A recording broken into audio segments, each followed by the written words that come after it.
During the average person's lifetime, nearly 100,000 hours of that time are spent working. Yet very few people spend any time at all identifying a career that would most satisfy them. That's what CareerLink does. It takes your personality characteristics and matches that with the characteristics identified for over 1,000 occupations. Let me demonstrate. Suppose you have certain skills that you want to qualify that occupation list by. Suppose I have skills in programming and in science. I specify those and I then hit update, and there I have the ranked list of occupations that are applying the science and programming skills to the database of occupations. I can do the same for knowledge. For example, suppose I have a background in chemistry. I studied a decent amount of chemistry in school. I update, and now I see the ranking is changed, and now it's based on the skills that I identified and the knowledge chemistry that I just identified. I can do the same thing with preferences. In this case, this is the criteria that have to be met for something to be listed. So I only want to see occupations that are going to give me over $100,000 a year in salary, and I only want to see environmentally friendly careers. Update that. And now I'm showing things that are over $100,000 a year, that are environmentally friendly, and that have the skills and knowledge that I specified previously. Interests. Interest is a little different. The characteristics for interest is actually derived from the answers that you specify for a questionnaire. So you go through the process of filling out this questionnaire, specifying whether you agree or disagree to each of the statements, and that creates an interest profile that gets used against the occupations for ranking. So let me just fill this out. I'm not that interested in doing new medicine. I would like to study reducing water pollution. I'm not very good at writing plays or books. Likewise, I'm not very musically inclined. So I can go through and I can answer all of these, but I'm going to just stop here. I'm going to update, and that's going to change the list based on the actual interest profile that was created from those answers.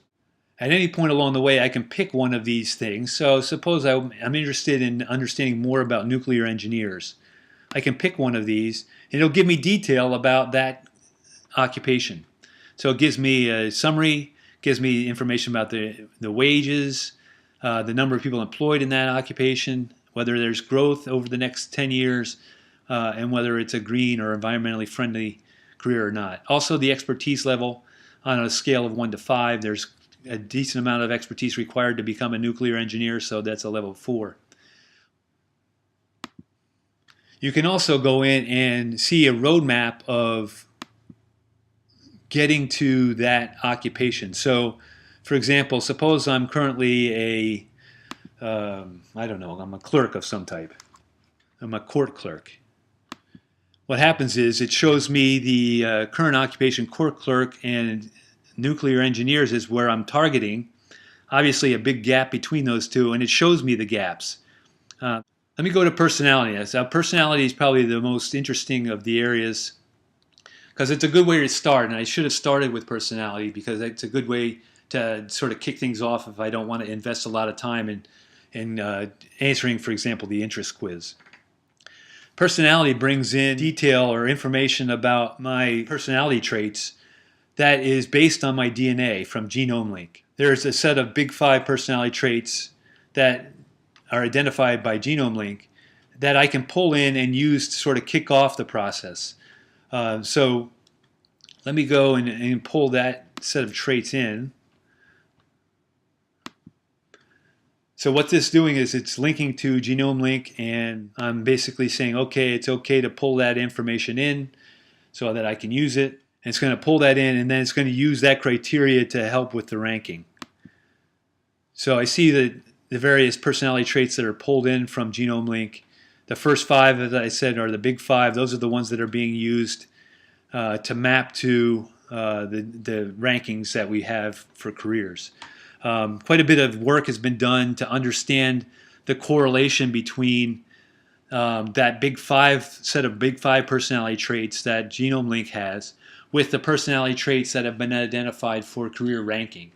There are 6 personality traits there, and the correlations have been defined for those different personality traits. And those are being used here to map into the selection process. So it's a research-based mapping of those scores that's being used here.